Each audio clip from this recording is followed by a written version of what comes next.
Hai, selamat datang di video ini. Pertama-tama saya akan memperkenalkan diri saya terlebih dahulu. Saya Fadil Valen Raihan dengan NPM 25012010281. Saya adalah mahasiswa dari UPN Veteran Jawa Timur. Di sini saya akan mempresentasikan hasil data saya yang telah saya kumpulkan, yaitu tentang pengaruh durasi tidur terhadap durasi belajar mahasiswa. Di sini saya akan menjelaskan hasil data statistika saya tentang pengaruh durasi tidur terhadap durasi belajar mahasiswa. Selanjutnya yaitu latar belakang. Di sini kenapa saya mengambil durasi tidur dan durasi belajar? Itu karena durasi tidur merupakan faktor penting bagi seorang mahasiswa. Di sisi lain, durasi belajar akan meningkat seiring dengan tingkat atau beban akademik yang ditempuh. Kebanyakan mahasiswa meningkatkan waktu belajar dengan mengurangi waktu tidur, terutama saat mengerjakan tugas atau saat akan melaksanakan ujian. Padahal, penelitian menunjukkan bahwa otak memerlukan waktu tidur yang cukup sebagai proses penguatan memori agar materi yang telah dipelajari dapat tersimpan dengan baik. Durasi belajar dan durasi tidur memiliki hubungan negatif atau berbanding terbalik.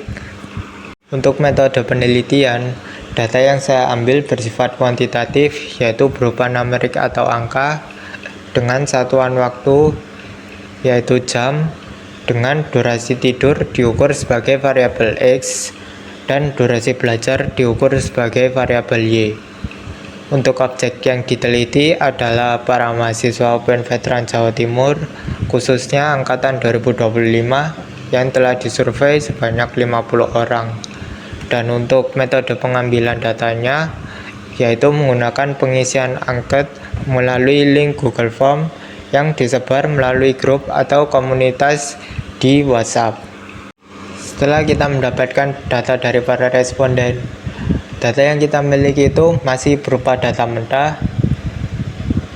yang bentuknya seperti ini. Selanjutnya kita akan kelola menjadi data deskriptif. Untuk selanjutnya kita ke statistika deskriptif. Apa sih statistika deskriptif itu? Statistika deskriptif adalah metode statistik untuk menggambarkan, meringkas, dan menyajikan karakteristik utama dari sekumpulan data apa adanya melalui ukuran pemusatan, sebaran, atau visualisasi. Tujuan dari statistika deskriptif adalah untuk memberikan pemahaman yang lebih baik tentang data yang ada, sehingga dapat digunakan untuk membuat kesimpulan atau membuat keputusan yang lebih baik. Selanjutnya kita ke uji domain rata-rata. Uji domain dan statistika adalah teknik untuk membandingkan rata-rata dari dua variabel atau kelompok yang digunakan untuk mengetahui apakah adanya perbedaan yang signifikan dari dua variabel tersebut. Untuk tahapan hipotesis uji domain adalah sebagai berikut. Yang pertama, kita harus merumuskan hipotesisnya terlebih dahulu dengan H0 menyatakan tidak ada perbedaan yang signifikan antara dua variabel. Untuk yang kedua adalah H1 atau H alternatif yang menyatakan adanya perbedaan yang signifikan antara dua variabel. Yang kedua, menentukan tingkat signifikasi, yang dimana alfanya adalah 0,05 atau 5%. Yang ketiga, memilih statistik uji. Dengan sampel 50 kita uji z-testnya. Yang keempat, menghitung statistik uji, yang akan saya jelaskan bagaimana cara mencari z-testnya di statistik Indom. Untuk yang terakhir yaitu pengambilan keputusan, yang dimana tolak H0 jika p-value-nya kurang dari alfa.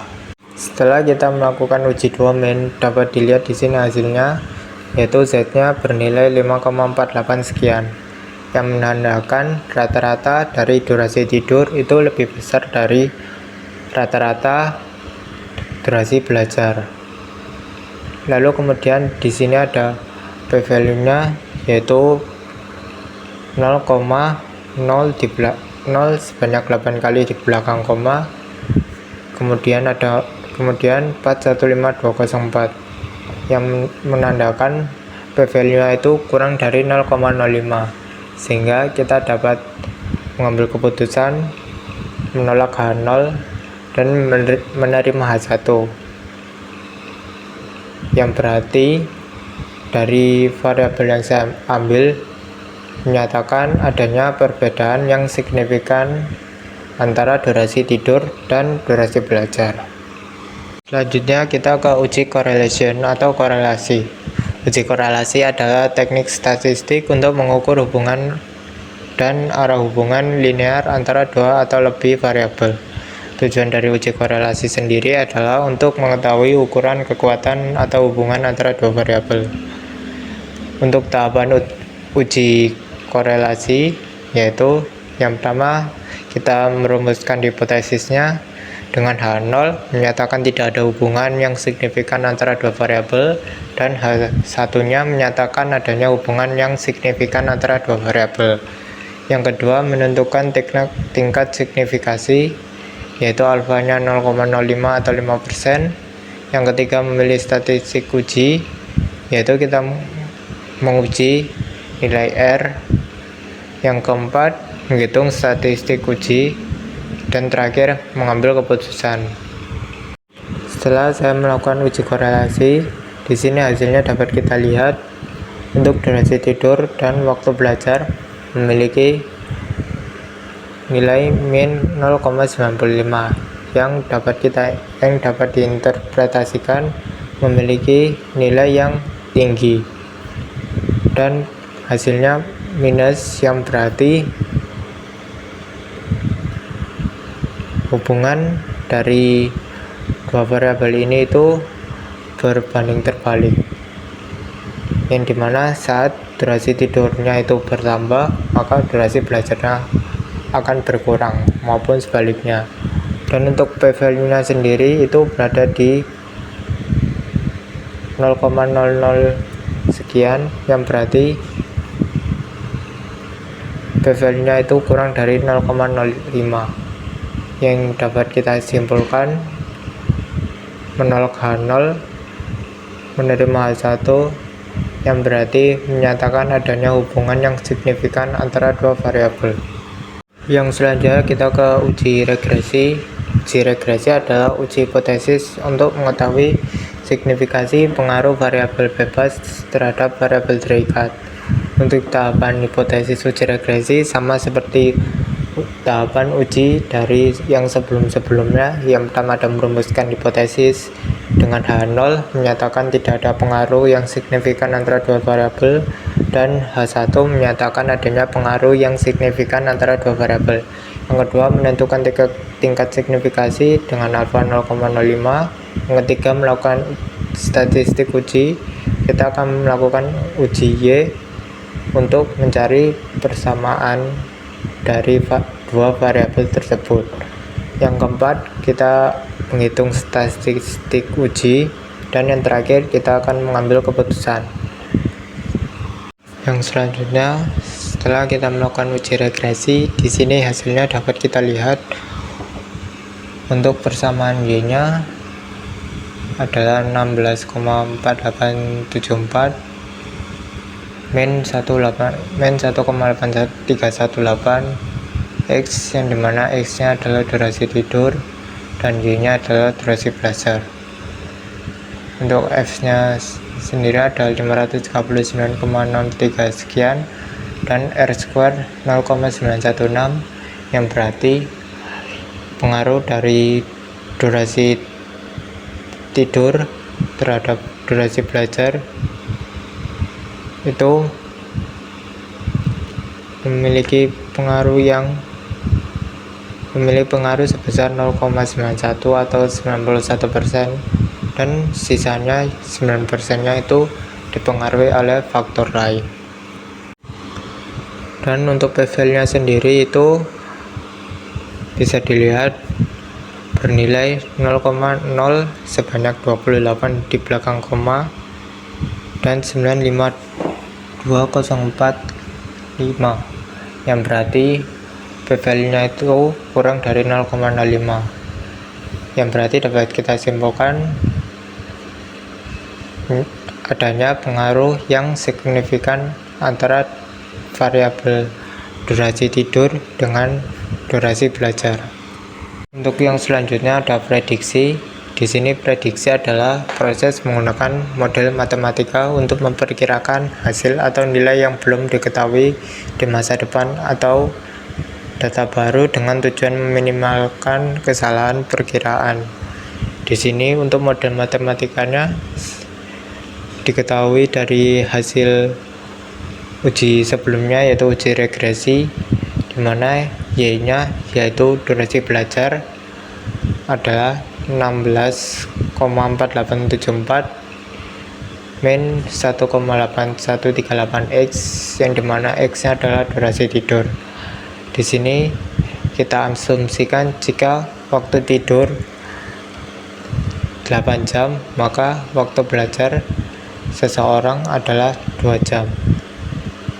Dan selanjutnya jika waktu tidurnya 7 jam, maka waktu belajarnya 3,8 jam. Dan untuk seterusnya, yang dapat disimpulkan berkurangnya 1 jam waktu tidur akan menaikkan waktu belajar seseorang sebesar 1,8 jam atau sekitar 1 jam 48 menit. Untuk yang terakhir ada kesimpulan dari data yang saya ambil. Dapat disimpulkan bahwa dari variabel durasi tidur dan durasi belajar dalam uji domain durasi tidur dan durasi belajar memiliki perbedaan yang signifikan karena memiliki p-value kurang dari alfa.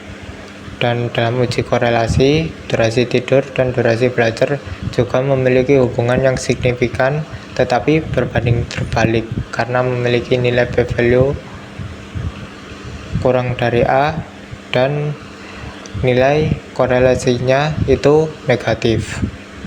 Dan yang terakhir, dalam uji regresi, durasi tidur dan durasi belajar memiliki pengaruh yang signifikan karena memiliki p-value kurang dari alfa, dan untuk R-square-nya itu 91,6%, yang dapat menjelaskan pengaruh variabel durasi tidur dan durasi belajar